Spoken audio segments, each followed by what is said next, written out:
গন্ধেশ্বরী রূপ মম দ্বৈত সত্তাধিকারিণী, রূপে যে আমি অনন্যা, ক্রোধে অগ্নি মালিনী। গন্ধেশ্বরী রূপ মম।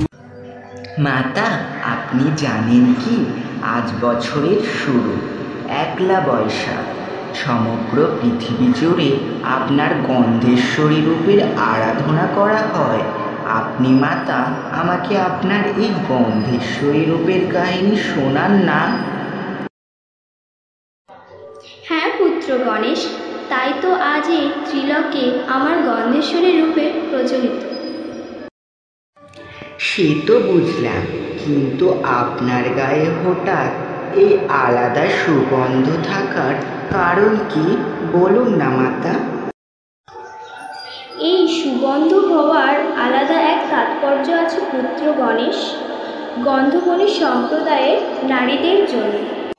অনেক প্রাচীনকালে গন্ধসুর বলে এক অসুর ছিল, যে গন্ধবণিক সম্প্রদায়ের নারীদের নিহতভাবে অপহরণ করত। তাই দেখে আমি সহিতে পারি নাই, জন্ম হই এক। সেও ছিল গন্ধবণিক সম্প্রদায়ের। আমার গায়ে প্রবল গন্ধ বেরোনোর কারণে আমি গন্ধেশ্বরী নামে প্রচলিত হই তিলকে, এবং আমি বিনাশ করি গন্ধসুরকে। এই ছিল আমার গন্ধেশ্বরী রূপের কাহিনী, এবং জানানো যাচ্ছে শুভ নববর্ষ।